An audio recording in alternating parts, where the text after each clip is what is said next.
Welcome. My name is Marloes Mul and I'm an associate professor at IHE Delft Institute for Water Education.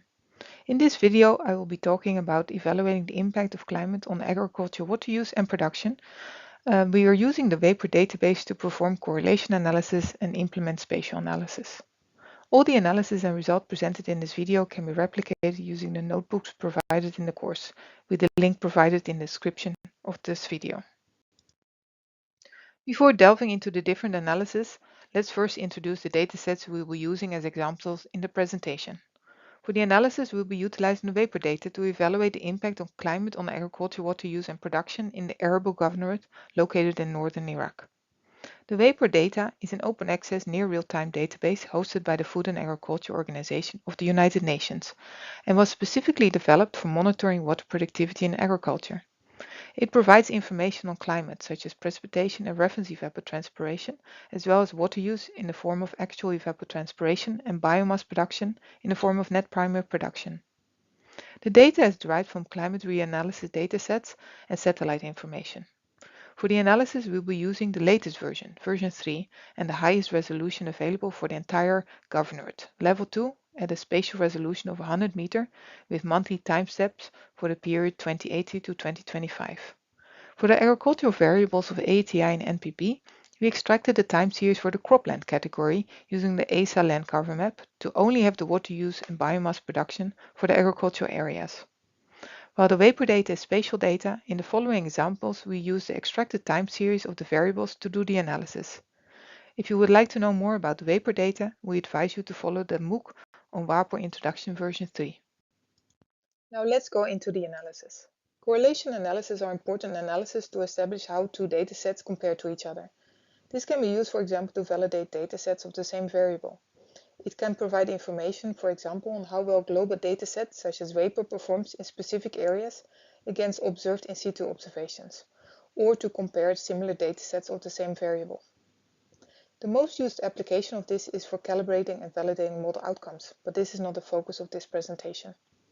Secondly, correlation analysis between two different variables can provide an initial indication of causation, meaning one variable influences the other.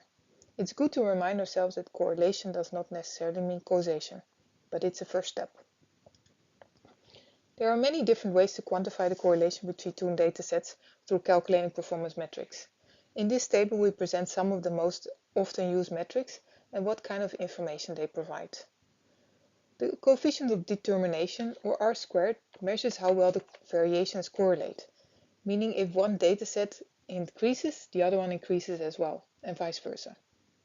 When comparing the same variable, this metric does not provide information on whether the datasets have similar absolute values, and one dataset can be systematically under or overestimated compared to the other dataset, and still show a good correlation. On the other hand, bias provides information about the overall differences between two datasets and can be used to bias correct one dataset if necessary. Root mean square error provides additional information about large deviation between data points within the two datasets.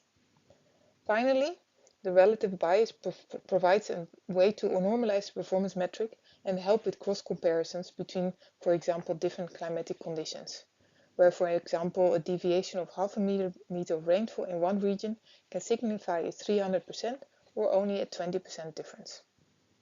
From this overview, it becomes clear that it's important not to rely on one metric only, as they provide different information, from comparing variability using the R-squared to explaining absolute differences in the form of bias or root mean square error. Here we present an application of correlation analysis to evaluate if two datasets of the same variable compare well to each other to answer the question, is WaPOR climate data comparable to other global climate data products? Here we present an example comparing WaPOR and the Ag-ERA 5 reanalysis datasets of precipitation. Let's first start with visualizing this comparison, by plotting the data and adding some initial information in the form of R-squared and a regression line.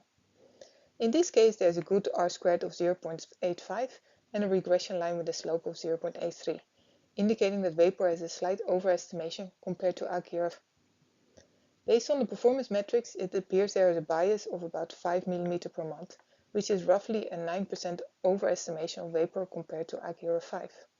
While these metrics are generally fine, there seems to be some concern about outliers, which is also visible in the graph. Precipitation, generally speaking, has high spatial and temporal variability, and global products likely have different ways to deal with this uncertainty, resulting in different products. On the other hand, when comparing the reference ET products, the two datasets, you'll find a better agreement. Our second example focuses on comparing different variables.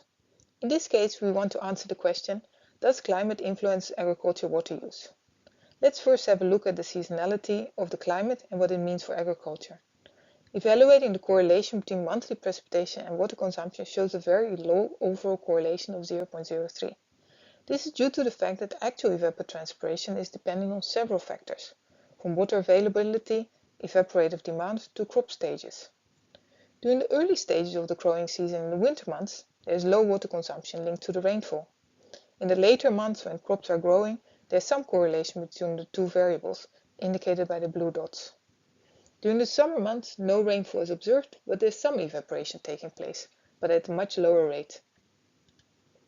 The main rainy season is from November to April, which falls in the winter period, during which farmers practice rain-fed agriculture. In the other period, farmers can practice agriculture only if they have access to irrigation. This is illustrated by the fact that the total AETI and NPP amounts in the dry season average over all croplands remained quite low, as only a small area is irrigated in this period. To be able to assess the correlation between water demand and water use during this period, it's important to establish the areas which are actually used for crop production and not considering the entire cropland area. For these analyses, you've noticed that the only metric we reported is the R-squared. This is because we're not expecting the two variables to have the same values, and the bias or root mean square error between the two variables do not have a meaning. As mentioned in the previous slide, to be able to do a proper analysis between the climatic and agricultural variables, we should have more knowledge about where and when agriculture and irrigation is taking place.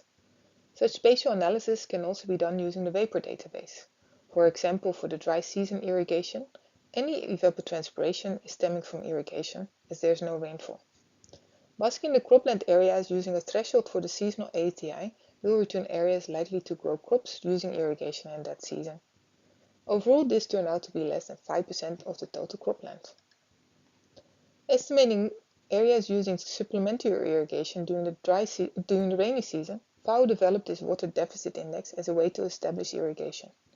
When and where actual evapotranspiration exceeds rainfall, the area is considered to have received irrigation. If the water deficit index is larger than 1, rainfall was sufficient to grow crops. This heat map illustrates that more supplementary irrigation is taking place in areas when rainfall amounts are low, close to 10% of the area. Let's summarize what we found from the different analyses we've implemented to assess the impact of climate on agriculture water use in arable government using the WaPOR database. First, the correlation analysis to validate WaPOR climate data using another global product, AGERA5 climate reanalysis, showed good correlation, indicating the datasets align. The correlation analysis between the climate and agricultural datasets were not easy to interpret, with one of the reasons being that the datasets contain two distinctly different seasons, with agriculture mainly dependent on rainfall during the rainy season and on irrigation during the dry season. Based on more detailed spatial analysis, it appears that only a small percentage of the total cropland is being irrigated during the dry season. Also, during years with low rainfall amounts, a small number of farmers have the capacity to apply supplementary irrigation to support their agricultural production. Thank you for your attention.